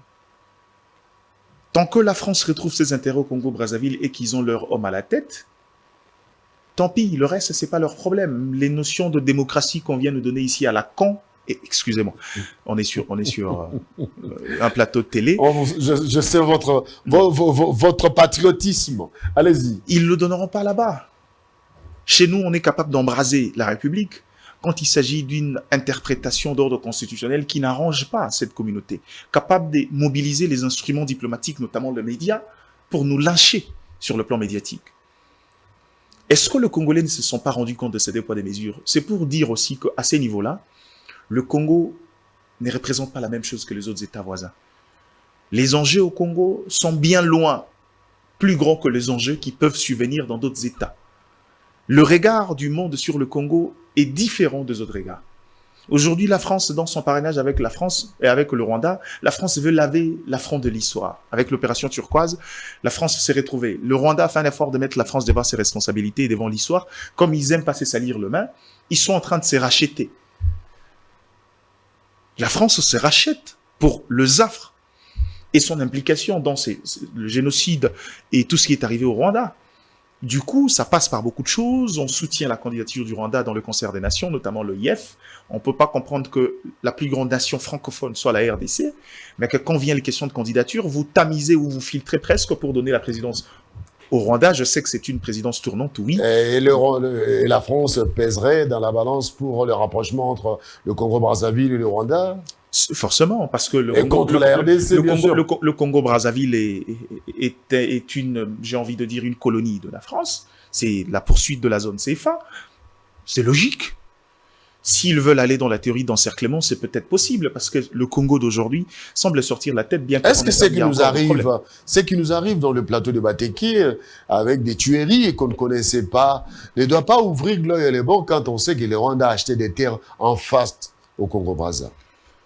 Je vous ai ici dit que le Congo vit une période cruciale de son histoire et il nous faut une révolution. Avant de parler du conflit Teke-Yaka, avant de parler comment on dit, même à Maluku ici, à Menkao et les autres, avec cet phénomène de Mobondo et autres, cette recrudescence de la violence, je vous ai dit ici que c'est les indicateurs de l'implosion sociale. Quand la société est implosée, on devient vulnérable justement aux attaques, aux assauts venus de l'extérieur. Je veux dire une phrase que les gens n'ont peut-être pas encore entendue jusque-là. Si le morcellement de la RDC n'a pas réussi à être mis en application par la voie de l'Est, il est possible d'imploser l'ensemble de la République pour nous mettre devant un fait accompli. Depuis Amsterdam, les années 1880, les gens ou encore les Occidentaux ont estimé que le Congo était beaucoup plus grand pour nous et que nous n'étions pas en mesure de pouvoir gouverner cette étendue de terre et que la meilleure façon pour nous, pour vivre, c'est devenu même une stratégie, même une hypothèse dans la résolution de conflits chez nous. essayez de démembrer ces États-là, vous verrez que la calmie et les vécus sociaux interviendra entre le peuple. Il les justifie par le fait que le Congo est l'un des rares États au monde avec une mosaïque énorme de plus de 450 ethnies et tribus. Et ils estiment que c'est notre faiblesse, c'est ce qui nous divise. Et malheureusement, ce qu'on voit aujourd'hui semble donner raison à cette hypothèse qui n'est pas vraie. On a appris à vivre ensemble depuis 2 années, 2 décennies. Si cet État devrait être divisé, croyez-moi, de par la volonté des gens, depuis longtemps, ça serait fait. Si ça n'arrive pas, au-delà de la providence divine, il y a aussi ce vouloir vivre ensemble de la population congolaise. Ce qui fait que tous ceux qui veulent intégrer la nationalité congolaise oublient un élément essentiel. Au-delà de la nationalité qui est un acte juridique, il y a une dimension morale, éthique et sociétale qui est le vouloir vivre ensemble, ce que nos amis ne connaissent pas. Alors, je vais revenir à l'esprit de ma question. Est-ce que le président de la République, Félix Antoine Tshisekedi Tshilombo, doit, oui, se rapprocher de ses homologues, de ces institutions, de ces organisations sous-régionales, mais en étant aussi sage, sage, mais aussi ne pas trop faire confiance à ceux qui ce sont les animateurs de ces institutions. Moi, je vous dirais, on n'a même pas besoin de faire confiance aux gens. Dans le rapport étatique, on n'a pas besoin de faire confiance. Ces gens-là sont inévitables parce que je vous ai dit ici que le Congo a besoin de ces gens pour prendre une autre dynamique. Le Congo doit jouer son rôle. Le Congo doit prendre la place qui lui revient dans ce continent. Le Congo doit jouer son rôle de catalyseur du continent. Le Congo est le poumon de l'évolution de ces continents et le Congo doit jouer ses rôles. Et pour jouer ses rôles, il ne faudra pas se mettre en autarcie. Il faut être avec ces gens-là. Mais il y a un élément essentiel qui nous fragilise, c'est que tant qu'en interne, le rapport de force n'est pas suffisant, on ne saura pas justement jouer ce rôle-là. Je donne un exemple de ce qui nous arrivait généralement à l'école. Il y avait toujours un type qui se croyait le plus malin, le plus fort, qui vous imposait des choses. De par sa corpulence, tu vas te dire, bon écoute, ce type ici est certainement plus fort que moi. Quand il vient, il prend ton goûter, et quand il vient, il te prend de l'argent dans le sac. Jusqu'au jour où tu décides de confronter sa force à une réalité. Vous vous battez et tu le mets au tapis, tu te rends compte que finalement, il n'est pas assez qu'il est prenable et que je peux le tabasser. Tout le rapport de force change. Aujourd'hui, les gens ont estimé que le Congo a perdu cette culture-là de pouvoir s'imposer, de faire respecter ses droits. Se défendre. De se défendre. Et que les gens viennent avec des négociations, avec des accords bidons, avec la bénédiction des autres. On nous contraint à signer n'importe quoi à gauche et à droite. C'est ça notre réalité, malheureusement. Et je suis d'accord aujourd'hui qu'on n'a plus le droit d'aller signer, de négocier avec qui que ce soit. Mais dans le fond, préparons-nous à une guerre. La phrase que Mouzé a dit n'était pas une phrase anodine. La guerre sera longue et populaire. Cette guerre sera longue et populaire. Et à ces niveaux, nous y sommes. Nous y sommes. Cette guerre est devenue populaire. La longévité de la guerre, on l'a déjà vu. Maintenant, à ces niveaux ici, elle a atteint la dimension populaire. Ça veut dire que chaque citoyen doit s'engager dans cette dynamique. Chaque citoyen, chaque fonctionnaire, chaque homme politique. Mais surtout, derrière les hommes politiques, on voit que il y a non. C'est lui, eh bien, qu'il tombe pour que nous puissions récupérer. Anchilebo dit, Bichiki la Tuboya. La politique de haute toi que j'ai m'y mette. Voilà. C'est ça, c'est l'ADN de Congolais, malheureusement. Mais le problème, c'est que si Félix partait maintenant quand laisser cet État dans ces mêmes contextes, êtes-vous sûr que cette opinion que vous voulez faire prévaloir maintenant, vous l'aurez encore? Très bien. Cette fois-ci, on va parler élection en 2023, décembre 2023, bien sûr. La CENI confirme qu'il y aura élection. On prend d'abord de cet élément et on revient pour la suite.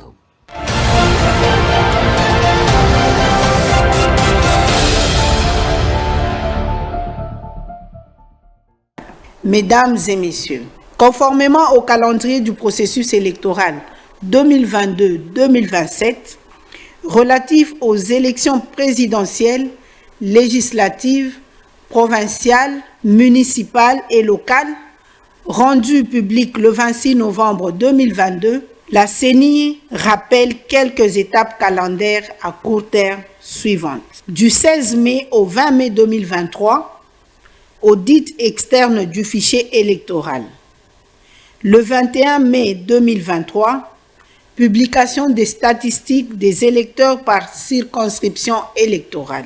Du 16 au 22 mai 2023, préparation du projet de loi sur la répartition des sièges par la CENI via le gouvernement et dépôt à l'Assemblée nationale. Du 23 mai au 1er juin 2023, adoption de la loi sur la répartition des sièges par le Parlement. Du 1er au 15 juin 2023, promulgation de la loi sur la répartition des sièges. Le 25 juin 2023, convocation de l'électorat pour la députation nationale. Mesdames et messieurs, comme vous pouvez le constater, le compte à rebours a donc commencé. Nous sommes à 45 jours de la convocation de l'électorat à la députation nationale. C'est le moment d'inviter les partis et regroupements politiques ainsi que les potentiels candidates et candidats indépendants aux prochaines joutes électorales d'apprêter déjà les éléments constitutifs de leur dossier. Comme nous n'avons cessé de le répéter, à chaque fois que nous avons eu l'occasion, la CENI organisera les élections générales le 20 décembre de cette année. Le train des élections est donc en marche, rien ne peut l'arrêter. Je vous remercie.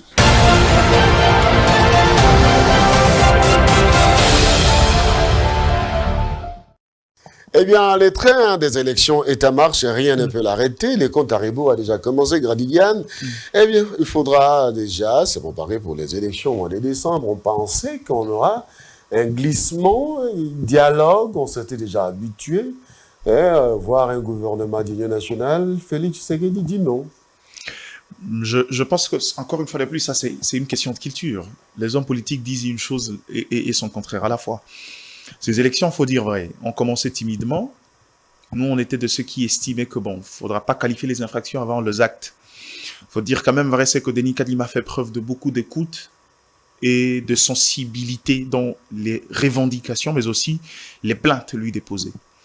On a eu beaucoup de problèmes dans le processus d'enrôlement. La plupart, d'aucuns se doutaient que ce processus allait se dérouler convenablement et atteindre les résultats escomptés, qu'aujourd'hui, le taux d'enrôlement atteigne le 97,14% de nombre attendu. Ça prouve à suffisance qu'en 4 mois, on pouvait faire les choses mieux quand on sait qu'en 2018, alors qu'on avait tout notre temps, pour un taux d'enrôlement d'à peine 90%, on a fait pendant 9 mois. Et on a eu 16 mois pour l'ensemble du processus. Donc en gros, aujourd'hui, j'ai l'habitude de le dire et je ne cesserai de le répéter, si jamais il y aura dialogue, ça sera du fait de politique, pas du fait de la CENI. Parce que cette CENI nous a prouvé à suffisance, avec le moyen de bord, avec les contraintes présentées par elle-même, qu'elle était capable de pouvoir s'adapter et faire les choses dans les délais tels que définis par elle-même. Ça, c'est une vérité de fait. Mais seulement dans le processus électoral, il y a 2 types de contraintes. Il y a les contraintes d'ordre légo-technique, mais il y a aussi les contraintes d'ordre politique. Et aujourd'hui, la plus grande contrainte politique qui pèse sur la CENI, c'est doit-on aller aux élections avec ou sans les zones occupées par le mouvement rebelle? À ce niveau-là, c'est vrai, il y a eu une jurisprudence de 2018 où on pouvait partir comme ça et puis décider dès qu'il y aura accalmie de repêcher le siège de ces zones-là et les enrôler. Cependant, aujourd'hui, les gens en ont fait une fixette ou une fixation. Et comme j'ai dit ici, c'est devenu un élément de langage pour les gens. On ne va pas aux élections sans la population de l'Est. Les gens pensent qu'en faisant cela, c'est prouver son patriotisme. Mais les gens oublient et ignorent une chose. On est partagé ici entre le respect de l'exigence constitutionnelle et la considération d'ordre citoyen de la population. De lors que ces processus ont intégré une nouvelle donne, c'est-à-dire qu'il y a ceux de la diaspora de quelques États, à hauteur de plus de 17 000 qui se sont enrôlés, participent aux élections, je pense que à ces niveaux ici, on doit reconnaître un certain mérite de la part de cette CENI-là, et je ne serais pas prétentieux de dire que forcément mon point de vue est meilleur, mais j'estime aussi que pour des raisons de complexité de la situation de l'Est, on peut aller aux élections tout en laissant la place au gouvernement de pouvoir trouver une solution à ce problème pour que dans une année après les élections, que cette population ne se sente pas abandonnée dans l'organisation de l'État et qu'il retrouve les voies conventionnelles et constitutionnelles dans le délai. Et aujourd'hui, je crois que le processus électoral, plus rien ne peut nous faire douter de l'existence de ces élections en décembre. Et comme je l'ai dit ici, les politiques, ils disent une chose et leur contraire. J'ai l'impression que beaucoup d'opposants, soit par faute de moyens, soit par faute de représentativité, sont pour le dialogue parce qu'ils savent que c'est le chemin le plus facile. Je vais faire valoir mon statut de figure emblématique de l'opposition. Comme ça, après, il y aura partage de postes. Encore une fois de plus, c'est une culture. On vous place une voie démocratique par le joute que chacun essaye de compétir. Non, on préfère rester dans le voie traditionnelle. C'est-à-dire, le Congolais est toujours dans l'abus. Ce qui était censé être une valeur devient un anti-valeur par la suite. Diane, est-ce que dès le départ, il n'y a pas eu... il y a eu des problèmes quand même pour la mise en place de ce bureau de la CENI. On a parlé des débauchages de membres du FCC qui n'ont pas été mandatés par leur famille politique. La Mouka, la même chose.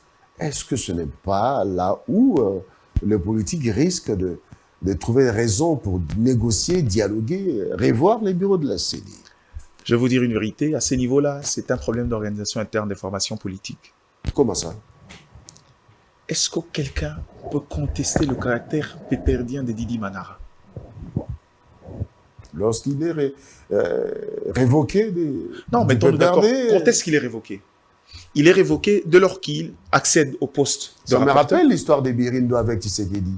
Kabila, Mobutu, qui dit ben, j'avais nommé un premier ministre qui sortira des rangs de l'opposition. Mais quand on dit cela, on voit Etienne Tshisekedi au Moulumba. Mais Birindo aussi est un opposant. Birindo est consulté indûment. Il n'a pas respecté la ligne politique. Et il est radieux de l'UDPS, mais celui qu'on nomme. Est-ce que ce n'est pas la même histoire? Vous êtes allé plus loin pour rien. Une histoire plus récente que l'histoire des Birindois, c'est Bruno Tshibala. Vous êtes allé plus loin pour Birindois. Bruno Tshibala, était-il l'UDPS, oui ou non? Mais est-ce qu'il l'a fait? Est-ce que le parti en interne était capable de consolider, voir leurs intérêts? Il dit, bon, écoute, on veut parler de l'UDPS, oui. Mais ici, on sait qu'on est dans un jeu politique en face. Est-ce que doit-on choisir les têtes qui nous intéressent? Non, pas forcément. De rester dans le respect des principes, quand même. Forcément. C'est pas ça qui crée la cohésion, qui divise la cohésion nationale. Pas forcément. Je crois qu'il faut dire une vérité, c'est qu'à ce niveau-là, c'est un jeu que moi j'estime pas très favorable. Pourquoi? Mais interrogeons le modus operandi. Comment accèdent, comment sont nommés les membres du bureau de la CENI? C'est à ce niveau-là, quand on arrive là, on se rendra compte que c'est une faiblesse au niveau de l'organisation des formations politiques. Ça serait au niveau de l'exécutif, au niveau d'une institution, d'un établissement public, je comprendrais que ça soit un jeu politique et on va puiser dans l'idée de fragiliser. Mais quand il s'agit d'une institution d'appui à la démocratie, je crois qu'à ce niveau-là, c'est là où interviennent les faiblesses des gens. Qu'est-ce qui a fait que Didi Manara se retrouve là, éradié par le PPRD? C'est parce que le PPRD, en tant que parti de l'opposition, a droit à un siège et à un poste bien défini. Bien sûr. Mais le problème, c'est qu'on arrive pendant ces moments-là, il faut qu'un délégué du PPRD. Le PPRD décide de faire la politique de la chaise vide. Il dit, nous, au regard du caractère non inclusif de la désignation du bureau par les confessions religieuses, parce que Kadima est contesté, on ne prendra pas part à ce bureau-là, parce qu'on estime que ce n'est pas un bureau légitime. Quand ils font retour, il y a un délégué du PPRD qui vient au nom du PPRD. Quand il y a un vide, on voit celui-là. Qui vient au nom du PPRD, mais qui n'est pas mandaté par le PPRD. Non, qui vous dit qu'il n'est pas mandaté? Il n'est pas venu comme ça. Il s'est organisé en interne. Il doit être mandaté par sa direction. Oui, mais la direction a plusieurs structures. Il s'est organisé pour avoir un mandat. Maintenant, le problème, c'est qu'à ce niveau-là, doit-on laisser un vide ou faudra remplacer? Imaginez que la CENI dise, bon, comme le PPRD en tant que parti politique ou le FCC décide de ne pas prendre part au bureau, qu'est-ce qu'on fait? On doit aller à l'encontre de texte. C'est à ce niveau-là la mauvaise foi des acteurs, des hommes politiques intervient. Le parti dit non, lui il profite de ce vide pour faire valoir sa candidature. Il n'est pas le seul. Non, il y en a plein. Il y a aussi Agematembo. Agematembo, Toto, il y en a plein. Il y en a plein. C'est des gens, des caciques reconnus et identifiables. Ils se servent de cette notoriété pour se désolidariser de la ligne du parti politique. Ça, c'est un problème. Dans ce cas, qu'est-ce qu'on fait? L'Assemblée nationale entérine ceux qui se sont éloignés de la ligne politique? où l'Assemblée nationale, pour réviser, pour chercher la cohésion nationale, renvoie cette question. On a vu cela. On a vu cela avec les choix du porte-parole de l'opposition. Comme moi et vous, on savait que ça n'arrivera jamais. C'était tellement né avant même les départs. Comme l'opposition ne s'est pas mis d'accord, on n'a pas choisi un porte-parole de l'opposition. Mais pourquoi prenons le cas. Puisque vous avez choisi, ça veut dire qu'il n'y a pas eu compromis. L'Assemblée nationale a décidé de ne pas prendre des décisions. Oui. De vivre la léthargie. Oui, mais pour la CENI... admettons qu'il n'y a pas eu de compromis. Cette opposition qui doit prendre place décide de ne pas participer. On dit, bon, dans ce cas, on ne met pas en place le bureau. On serait où aujourd'hui? Mais le respect des textes. Respecte les textes. Non, ça veut dire que le texte, on devrait respecter le texte sur la composition de la CENI et pas la Constitution qui exige un certain calendrier pour la mise en place du bureau et de l'organisation des élections. Mais créer les consensus. Non, le consensus... Il faut dialoguer. Il faut toujours dialoguer. Monsieur Crispin Chibassou, les consensus semblent ne pas être un mot connu des acteurs politiques congolais. D'aujourd'hui. J'ai bien précisé. Aujourd'hui. Avant, on était capable de faire des prouesses à ces niveaux-là. Mais pas aujourd'hui. Pourquoi? Non, je ne sais pas. Je vous ai dit que c'est un problème d'homme. Aujourd'hui, quelle est la qualité d'acteur politique? Écoutez, la qualité d'homme, nous avons des hommes politiques qui sont matures, qui sont intelligents. Vous avez en face Délice Sanga, Matata Pogno, Moïse Katumbi, Fayoulou et consorts. Ça dit, ce sont des hommes qui peuvent se mettre autour d'une table avec l'armada du PPRD et de l'autre côté avec Chadari, et c'est de l'union sacrée, se mettre d'accord pour quand même éviter qu'il y ait toujours cette crise de légitimité, tant soit dit depuis des années. Regardez, la difficulté dans la composition du bureau de la CENI, c'est que quand le parti se rétracte, il y a une exigence de délai à tenir. Et le bureau de Kadima avait une jurisprudence. Cette jurisprudence, c'est les élections de 2018. On a vécu presque une situation similaire. C'est ça le mal avec le droit. Une pratique peut être bonne ou mauvaise. Tant qu'elle acquiert la force de loi, elle devient un exemple pour couvrir un vide. Parce que la nature a horreur du vide. Je ne suis pas de ceux qui pensent cela. Je pense qu'on peut faire mieux. Mais le problème, c'est que ça, on ne peut pas mettre sur la tête de Denis Kadima. Il n'est ni de près ni de loin considéré dans la désignation. Ici, c'est la responsabilité du Parlement. Et le Parlement, face à l'histoire, s'est rendu compte que entre bloquer le processus électoral et continuer à aller de l'avant, le Parlement a fait un choix. Qui suis-je, moi, pour juger le choix du Parlement? Elle est bonne ou mauvaise, à tort ou à raison? Discutons-en. Mais est-ce qu'à la fin, ça ne va pas bloquer la machine? Je ne pense pas. Parce que nous avons suivi les communiqués, oui, à telle date, il y aura ça. Mais au finish, les politiques, on sait comment ça s'annonce chaud avant les élections. Hein. À ce niveau-là, je compterai encore sur la culture des hommes politiques congolais. Je vais vous donner un exemple. Vous savez, le PPRD aujourd'hui utilise le même argument qu'on a utilisé pour Corneille Nangaa, Yobelu, qu'il n'était pas. L'avantage, c'est que cette fois-ci, on a connu à 2 reprises les élections du président de la CENI. Le pauvre Ronsard Malonda, avec sa palette d'expertise, toute sa connaissance, on a fait un effort de lui coller l'étiquette FCC et on est passé à côté d'un autre expert. On trouve Denis Kadima, c'est la même recette. Le problème aussi, c'est que s'il faut faire... Oui. Vous avez parlé de Ronsard Malonda, il n'est pas passé parce qu'il a été interné par Mabunda. Mais quand Kadima est entériné par Mbosoko Diampouanga, on lui donne l'étiquette de l'Union sacrée de la nation. C'est ça l'opinion congolaise. Oui, mais c'est ça le problème. Malheureusement, c'est ça. C'est pas l'opinion, non, pas l'opinion. Ne mentez pas sur l'opinion. C'est les acteurs politiques. C'est eux qui conçoivent ces éléments de langage-là. À ce niveau ici, je préfère pas qu'on rentre sur la composition de la CENI, ça sera l'éternel problème. L'opposition a un modus operandi, a une manière de faire. Je vous ai dit ici, les hommes ont changé, les partis politiques ont changé, c'est la même recette. On ne va pas siéger, ces bureaux-là est illégal. Denis Kadima est d'élu de PES. On a même monté des photos avec la photo de Tshisekedi sur son t-shirt pendant une opération de la CENI. C'est comme ça. Après, on vous dira non, ces types-là organisent une fraude. Ce sont les mêmes éléments de langage qui reviennent. Alors que on peut étudier les choses dans le fond. Je vous pose une question. Je sais que c'est pas à moi de poser des questions, je veux quand même tenter de répondre. C'est une question rhétorique. Pensez-vous que le PPRD commettra l'erreur de ne pas prendre part aux élections de 2023? Les premières élections du PPRD en tant qu'opposition. Je me pose la question, est-ce que tous les membres du PPRD, est-ce qu'ils se sont enrôlés? Beaucoup se sont enrôlés, beaucoup se sont enrôlés. Je dis beaucoup. Mais les leaders ne se sont pas enrôlés. Si, les leaders, beaucoup se sont enrôlés. Ils préparent même les dossiers, les candidatures. Ah bon, vous êtes sûr? Je vous dis, pour des secrets de polichinelle, j'ai l'habitude d'être consulté pour les stratégies de communication. J'en connais plusieurs qui préparent déjà leur campagne.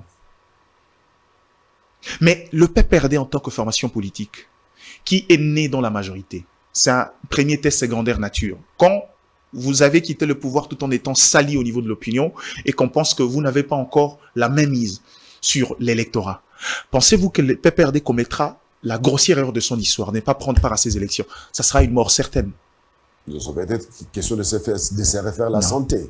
Non, je vous dis que... Se référer à la santé, attendre les moments venus. En tant que parti politique, s'ils veulent faire la bonne opposition, ils ont le droit d'accéder aux institutions et d'avoir le regard sur le contrôle des institutions. Est-ce qu'à la fin, on ne va pas mettre à l'avant-plan le fait que le bureau Kadima a été imposé, eh bien, demander la facilitation de la communauté internationale qui va imposer un dialogue? On connaît comment ça se passe.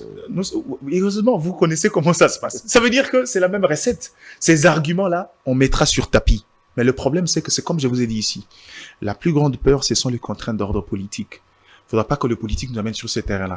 Peur politique, ça dit... Non, c'est-à-dire, il ne faudra pas que le politique nous emmène sur ces terrains-là. C'est-à-dire, à ces niveaux ici, amenons cette CENI-là jusqu'au bout. des élections avancées normalement. Ce train-là est déjà engagé, que les formations politiques se préparent.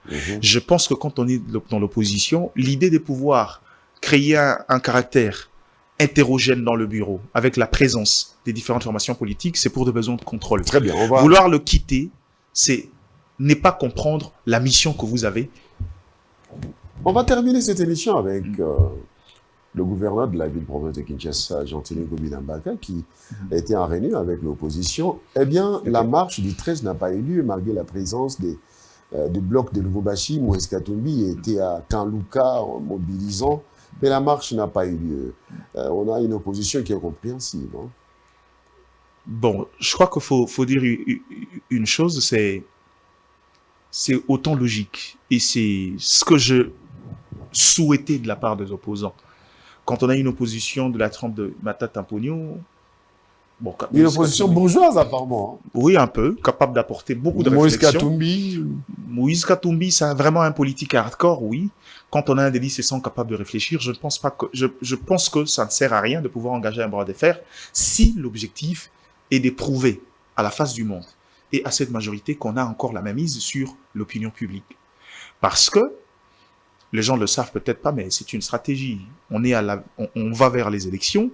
Cette majorité nouvellement constituée avec l'Union sacrée a prouvé à la face du monde qu'on est capable de mobiliser. C'était un message, pas seulement au niveau de l'opinion, mais au chef de l'État, que cette Union sacrée est prête à porter votre candidature et à vous dire qu'on a encore de l'ancrage au sein de l'opinion et qu'on est capable de mobiliser pour vous. L'opposition, dans cette bataille-là, ne devrait pas rester en marge. Décide aussi d'éprouver, de rendre coup pour coup à cette initiative. Donc la capacité de mobilisation de l'opposition sera mise à l'épreuve. Exactement, on est en plein bataille de l'opinion. Et à ce niveau-là, cette opposition a décidé de le faire ainsi. À l'avantage que cette opinion va organiser une marche sur des questions sociales, c'est vrai, qui ont une part de vérité dans la réalité de Congolais, notamment la vie chère et la question sécuritaire. C'est le bonheur d'être dans l'opposition. On peut grappiller dans les faiblesses. C'est le mot trouvé. Oui, on trouve le mot. Et au-delà de ça, je crois aussi que si l'objectif était la mobilisation, ils n'ont aucun intérêt de pouvoir engager un bras de fer. Mais par contre, si la stratégie est de pouvoir salir l'image du pouvoir vis-à-vis de l'opinion, je crois qu'ils auraient choisi la confrontation avec la police. Parce que tout ce qui arriverait, on dirait, vous voyez, ce pouvoir a mis en place des policiers pour réprimer une marche. Et là, l'attitude des opposants me prouve à suffisance que la stratégie derrière, c'était pas aller chercher la confrontation, mais plutôt prouver à la face du monde qu'ils sont capables de mobiliser. Et quand c'est cette dynamique, il faut le faire dans les meilleures conditions possibles. D'autres diront, ben, c'est une opposition bourgeoise ne fait pas du tout s'affronter aux policiers, Non, ainsi de suite. Ils veulent bien garder leur bourgeoisie en étant non, c'est question de bien choix. dans leur peau, à C'est garder question- les bonnes santé. C'est question de choix. Quel est l'intérêt pour eux aujourd'hui de vouloir travailler sur l'image d'une police répréhensive vis-à-vis des opposants maintenant? Est-ce que c'est une image qui risque de coller et qui leur donnera gain de cause? Je pense pas. Le problème ici, c'est question de stratégie. Ils peuvent avoir cette intention-là, mais aujourd'hui, faut être en mesure de respecter le cible ou encore le target. Ici, En tant que communicologue, pensez-vous que là, après la marche, il y aura, ça va marquer un coup sur le plan politique en RDC? je crois que ça marquera toujours un coup parce que, c'est ça d'ici, c'est deux protagonistes. C'est-à-dire, il y a deux blocs. Il y a un bloc de l'autre côté qui est au pouvoir avec l'Union sacrée. Il y a un autre bloc, le front de l'opposition. Est-ce qu'ils ont déjà trouvé des noms? Je ne sais même pas, qui sont de l'autre côté. Et aujourd'hui, ce bloc-là est un bloc nouveau. Il ne faudra pas oublier que ce bloc-là naît des cendres de la grande coalition Lamouka, qui aujourd'hui, il faut dire, est déjà presque une structure morte. Pourquoi? Parce que les deux gardiens du temple, les deux chefs coutumiers qui devraient maintenir, pérenniser l'élan de l'union de la Mouka après que les autres ténors aient quitté la barque, se sont aussi divisés. Ça, c'est la preuve que les ambitions à très long terme des politiques ne sont souvent pas tenues compte dès lors quand ils mettent ensemble, ils convergent leurs forces. Et j'ai peur que cette dynamique risque de commettre la même bêtise. Parce que quand vous mettez ensemble en tant que politique pour les intentions d'ordre électoral, faut veiller sur toutes les possibilités et bien définir, bien se parler sincèrement et définir les ambitions à très long terme. Vous pensez que les discussions de Lubumbashi n'ont pas clairement... non, je ne sais pas. Non, analysons les faits. Si, dans l'analyse... Ils partent sur des bases solides ou des bases qui sont éphémères. Dans l'analyse aujourd'hui, je vois des blocs venus avec des orientations différentes. Augustin Matata Pogno est un acteur politique, oui, mais un technocrate de surcroît. Nitete Sédéboire, au niveau judiciaire, c'est quelqu'un qui aurait fait justement cette opposition républicaine bourgeoise avec la proposition des idées et autres.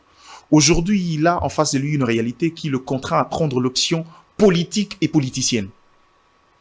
Ça veut dire que quand il arrive, il a d'abord besoin de compter sur un bloc qui politiquement lui conférait une certaine ancrage et une couverture de l'opinion publique. C'est d'ailleurs pour ça que sa candidature n'a pas été déclarée parce qu'il le voulait, mais parce que c'était une forme de pression à mettre au pouvoir en place pour que finalement on le laisse tranquille. Alors Fayoulou cherche coûte que coûte à pouvoir rempiler. Bon, est-ce qu'il faut parler de rempiler? Mais je pense que Fayoulou aujourd'hui est à la quête de quelque chose qu'il n'a pas eu autrefois. Et je peux m'imaginer quand il arrive dans cette coalition, dans sa tête, il vient avec la posture de celui qui doit être le candidat naturel. Pourquoi? Parce que il a déjà une base née de la Mouka, et quand il arrive dans un bloc de l'opposition, il apporte une certaine crédibilité fort de l'expérience des élections de 2018. Mais lorsque Moïse Katumbi ne va pas entendre. Mais lorsqu'on considère les dissensions qui ont existé entre Fayoulou et Moïse Katumbi à l'époque de la Mouka, quand Moïse Katumbi faisait bloc avec l'Union sacrée de la nation, est-ce que ça ne va pas jouer dans la balance où la cohésion sera difficile à conserver? Non, entre le politique, c'est comme je vous ai dit, c'est pas question de qui avait fait quoi, c'est question d'intérêt. Dès lors que je peux trouver de l'intérêt et Fayoulou peut trouver de l'intérêt à Matata sur le champ, ils sont capables de faire une alliance et puis après se séparer. C'est ça la gestion des ambitions. Et Moïse Katumbi qui va à Kanlouka, l'abbation des Fayoulou, ça veut dire quoi ça? Il est intrusif, ça c'est clair. Lui aussi il vient avec la même idée, c'est que pour lui c'est aussi les candidats naturels. Il a le moyen et une base. Parce qu'en cet instance, il faut mettre de manière compacte la représentativité sur l'approche politique en termes d'ancrage. Il en a plus que tous les autres.